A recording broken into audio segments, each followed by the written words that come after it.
면서 일단은 물가 부담을 좀 덜어내면서 금리나 기대감이 좀 커진 그런 측면이 있죠. 이에 따라서 가상화폐에 대한 투심도 살아난 것으로 보이고요. 또 하나, 트럼프 2기 행정부 출범이 임박했다라는 것. 결국 이것도 가상화폐 시장을 지금 달아오르게 만드는 요인인데, 트럼프 대통령이 친가상화폐 정책을 펼칠 것이라는 기대감이 결국 가상화폐에 대한 투심을 북돋고 있다. 네, 이렇게 볼 수 있습니다. 당장 취임일에 비트코인을 전략 비축하는 행정명령을 내릴 것이다. 이런 관측까지도 나오고 있던데. 네, 관련된 외신 보도가 나왔습니다. 네. 사실 트럼프 당선인이 대선 유세가 본격화되기 전이었죠. 작년 7월에 이 비트코인 컨퍼런스에서 비공개로 이 가상화폐 임원들과 만난 자리에서 처음 이런 아이디어를 제시했다라고 전해지고 있죠. 그러니까 비트코인을 전략 자산으로 지정을 해서 정부 차원에서 비축하는 방안, 이런 아이디어를 제시를 했고, 이후에 실제 여러 연설이나 인터뷰 등을 통해서 가상화폐 비축을 시사하는 그런 제안이나 약속들을 계속해서 해왔거든요.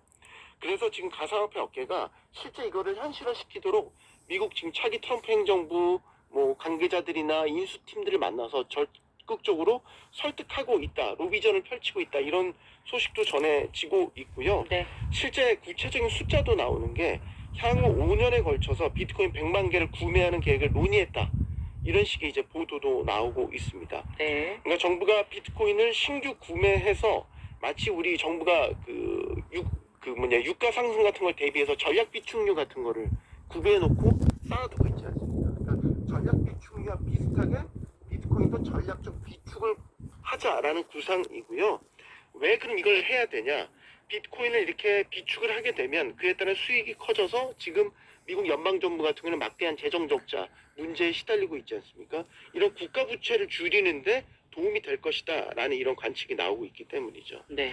결국 지금 다 예측입니다, 사실. 네. 예측이어서 오늘 20일 트럼프 대통령이 정말 취임하면 정말 취임 첫날에 수십 개의 행정명령에 사인을 한다는데, 네. 그 중에 하나 이게 될 수 있을지 일단은 지켜봐야 되겠고요. 업계와 투자자들의 기대가 상당히 커질 대로 커진 상태예요.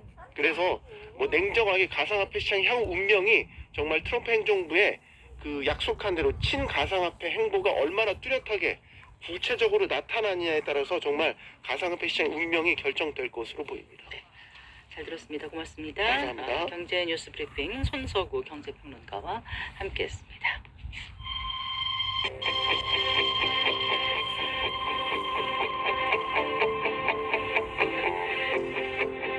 경제 전문가의 원포인트 레슨.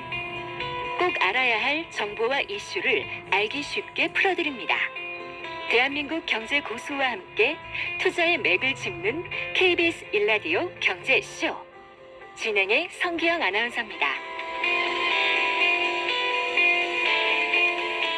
4시 17분입니다. 시공 능력 평가 58위인 중견건설사죠. 신동아 건설이 기업 회생 절차를 신청했습니다. 신동아 건설뿐만이 아니라 지금 그 유동성 위기가 건설업계로 확산되지 않을까 이런 우려되는 상황인데요. 고금리, 또 공사비 상승, 건설 수주 감소, 여기다 부동산 시장 침체 등으로 건설업계 상황이 점점 나빠지고 있습니다. 자, 현재 건설업계 상황이 어떤지 좀 짚어보고요. 이 건설업계 어려움이 우리 부동산 시장과 경제 전반에 어떤 영향을 미칠지에 대해서 오늘 살펴보겠습니다. 한국건설산업연구원의 박철환 연구위원 스튜디오에 모셨습니다. 반갑습니다. 네, 안녕하세요. 안녕하세요. 한때 서울에 놀러 오는 분들의 필수 방문 코스였었지 않습니까? 예. 우리나라 그 초고층 빌딩의 상징이었는데 이제는 이제 여러 다른 빌딩들에게 자리를 내줬지만 이 63 빌딩을 지은 신동아 건설이 이제 법정 관리에 들어갔다는 뉴스를 많은 분들이 접하셨을 거예요. 도대체 어떤 상황입니까? 예, 1월 6일 날 만기업 60억 원을 결제하지 못해서 네. 서울회생법원에 기업회생 절차 법정관리를 신청했습니다. 법정관리라는 것은 법원 주도로 기업회생을 돕는 제도로서 네. 법원이 관리인을 세워서 경영을 맡아서 채무 조정하고 자산을 매각하는 그런 제도입니다. 네. 현재 15일에 서울회생법인 법원이 신문기일을 열어서 네. 사건 관련 당사자들, 채무자들이겠죠.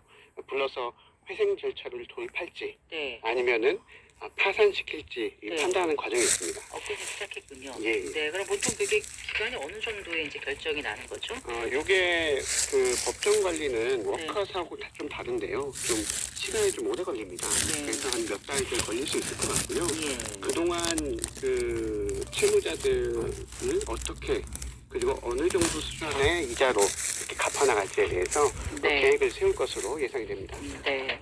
이제 주택 브랜드 그 파밀리에를 갖고 있고요.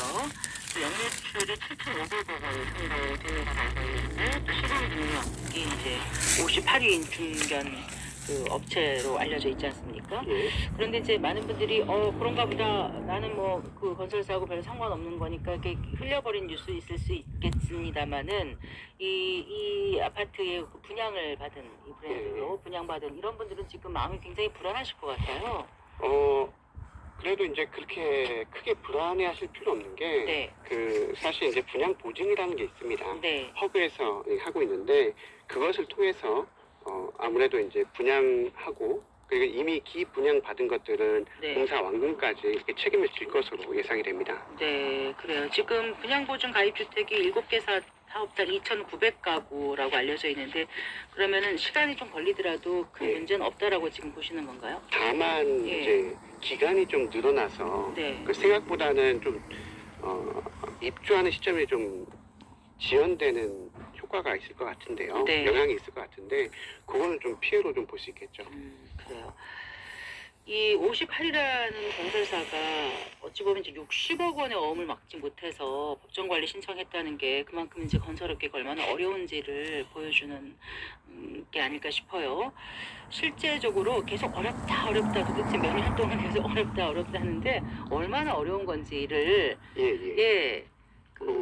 좀 수치로 이렇게 말씀을 해주시면 좀 더 와닿을 것 같습니다. 예, 키스콘이라고 건설산업지식정보센터에서 폐업 신고 건수를 집계합니다. 네, 이것을 집계해 보면은 종합건설업체만 보면은 2024년에 641건이 집계가 됐습니다. 이게 폐업한 건설. 2005년 이후 예. 역대 최대 건수고요. 네. 뭐 보통상 한 200건 정도는 나오는데 그거보다 한 2배에서 3배 정도 이상 증가한 수치입니다. 네. 또한 이제 건설업체들이 어려운 거는 수익 감소, 공사비 상승으로 인한 수익 감소, 그리고 부동산 경기 위축으로 인한 공사 물량 감소로 이렇게 두 가지로 귀결되는데 네. 공사비 지수를 보면은 2020년 100으로 치자면은 네. 작년 11월까지 보면은 134입니다.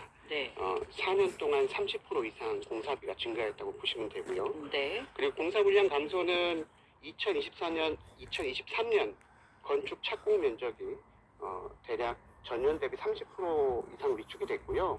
네. 7,500만 세제곱미터입니다. 이게 어느 정도 수준이냐면은 글로벌 금융위기 당시 2009년 이후 최저치고요. 네. 그리고 2024년 통계는 아직 집계가 안 됐는데 한 5% 정도 좀 회복은 됐습니다. 그래도 여전히 낮은 수준입니다. 예년에 비해서 한 30% 정도 낮은 수준입니다. 예. 네. 지금 이제 크게 공사비 상승으로 인한 수익 감소, 그다음에 부동산 경기 위축으로 인한 공사 물량 감소 때문에 건설업계가 어렵다 이렇게 말씀하시면서 공사비 지수를 2020년 기준 100으로 놓고 말씀하셨어요. 예.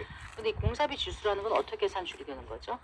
요 공사비 지수라는 것은 네. 그 한국은행에서 산업연관표라는 것을 만듭니다. 네. 산업연관표를 만들고 거기에 건설 산업에서 투입되는 네. 각종 자재들이 있습니다. 대략 분류별로 치면 한 200개가 넘는데 네. 그것을 지수화해가지고 얼마나 그 올랐는지에 대해서 물가 산정하는 그 지수자들이 각각 다 있습니다.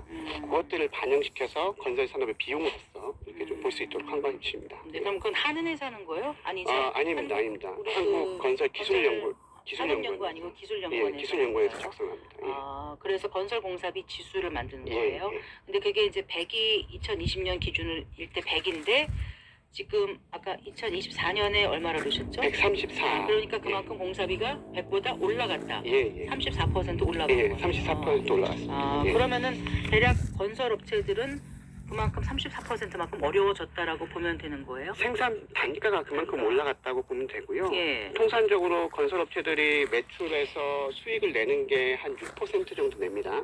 전체 매출에서 예. 순수익으로 잡히는 평균적으로. 평균적으로. 근데 이제 2023년도를 집계를 해보니까는 그게 이제 수익률이 3%대로 낮아졌고요. 아. 24년은 아직 안 나왔는데 그거보다 더 낮아질 것으로